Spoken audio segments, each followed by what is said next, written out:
Ladies and gentlemen, football fans across the Empire State and beyond, picture this. It's a crisp autumn night at MetLife Stadium.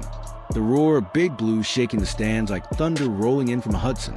The New York Giants offensive line, that storied wall of muscle and menace, has been a heartbeat of this franchise since the days of the Polo Grounds, when giants like Roosevelt Brown and Sam Huff turned the gridiron into a battlefield. But here's the hook that's got everyone buzzing this week. Is the most dominant force on the Giants' front four, our very own Dexter Lawrence, starting to lose that feared edge? Or is it all just noise from the sidelines? Buckle up, because tonight, we're diving deep into the trenches with an exclusive take from a man who knows Lawrence better than anyone, defensive line coach Andre Patterson. This is your Giants Report. Let's roll. First off, let's set the scene on this brewing controversy that's lighting up sports talk radio from Manhattan to Philly. Earlier this week, Giants legend Carl Banks. Yeah, that Carl Banks, the hard-hitting linebacker who helped anchor those Super Bowl runs in the 80s and 90s, dropped a bombshell. He claimed opponents aren't respecting Dexter Lawrence anymore, that the two-time Pro Bowler isn't the nightmare he once was. Ouch! Banks, a guy who's etched his name in Giants lore with 14 sacks over his career and those iconic playoff stops, knows a thing or two about intimidation. But hold on a second, folks. Enter Andre Patterson, the no-nonsense coach who's been molding this D-line like a sculptor with a sledgehammer. Patterson, who's coached beasts from Minnesota to Dallas before landing in East Rutherford, didn't mince words on Friday. He's a great Giant player, Patterson said of Banks, but he is not coaching a D-line or a D-line player in the National Football League. Players have all kinds of opinions, but that doesn't mean it's right. You can almost hear the passion in his voice, can't you? Patterson's not throwing shade. He's all about respect for the Hall of Fame path Banks paved. But as he told reporters, the bottom line is the players are being evaluated truly by the people that coach them and the players that play against them. Boom. Mic drop. And to drive it home, Patterson pointed straight to the tape from last week's slugfest against the Eagles, our arch nemesis in that brutal NFC East trenches war. Lawrence logged 40 snaps, and get this, he was double-teamed a whopping 29 times. Run plays, pass rushes, it didn't matter. That's not disrespect, my friends. That's straight-up fear. Opponents are sliding two linemen his way because one just won't cut it.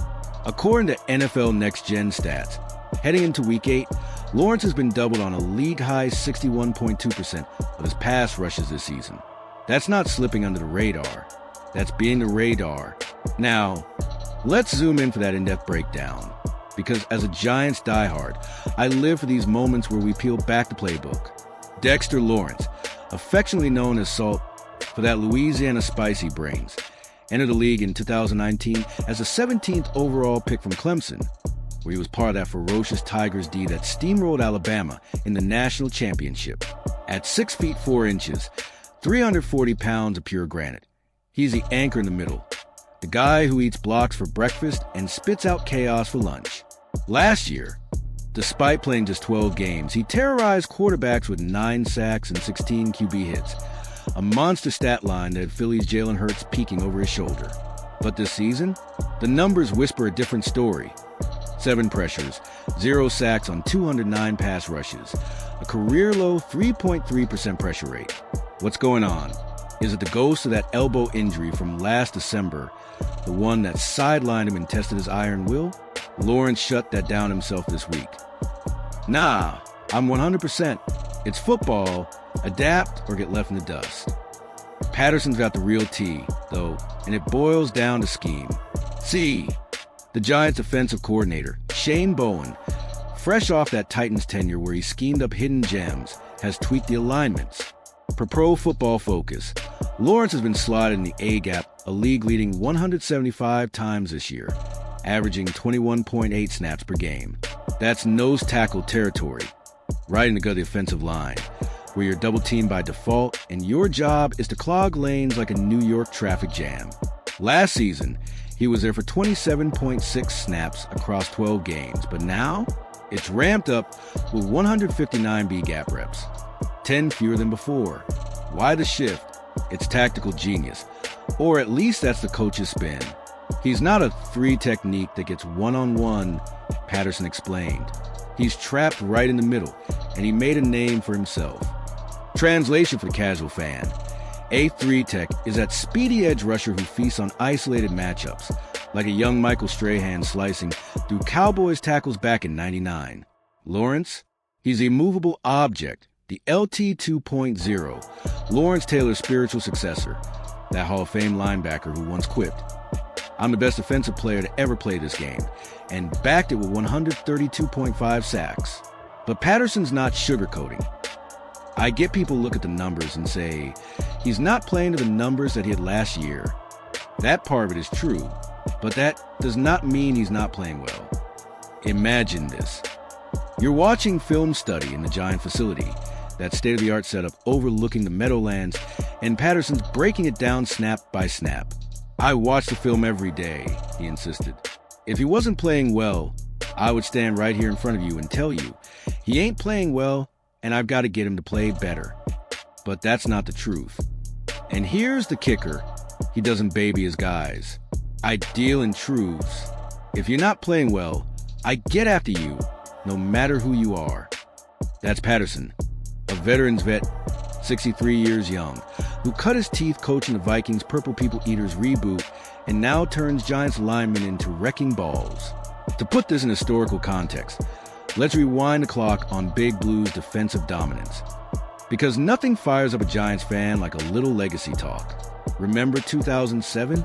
Eli Manning, that ice-vein quarterback from Ole Miss, slinging it to Plaxico Burress for the Super Bowl upset over the undefeated Patriots, who was collapsing the pocket.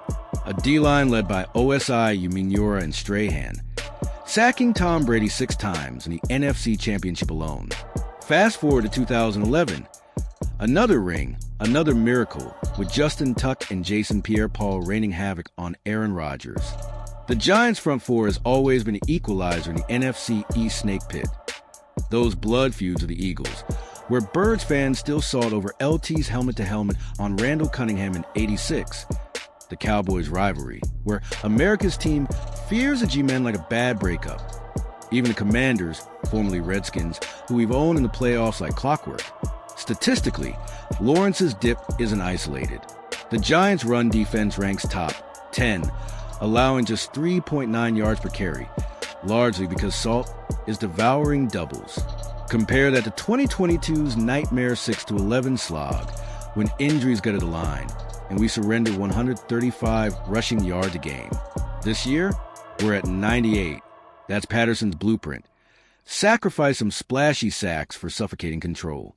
Expert takes, Fictional sideline sage Broadway Bill, our imaginary analyst with Strahan grin, chimes and, "Look, Dexter's like that quiet storm. Doesn't need the headlines when he's collapsing the pocket from the jump. Banks is stirring the pot, but Patterson's cooking the meal." As we wrap this up, Giants Nation, from the faithful in Secaucus to the expats in LA, don't let the doubters dim your fire. Carl Banks built this house. Andre Patterson and Dexter Lawrence are fortifying it. Tune in Sunday as Big Blue clashes with Pittsburgh. It's prime time for redemption, touchdowns, and that unmistakable G-Men roar. Follow us on the channel for live updates, post-game breakdowns, and yeah, maybe a trivia nugget. Did you know the Giants' 1925 founding as the New York Football Giants was a nod to the baseball team that called the Polo Grounds home? Legacy lives on. This is your anchor signing off. Keep the faith, stay passionate, and remember, in football as in life, respect is earned in the trenches. Go Giants!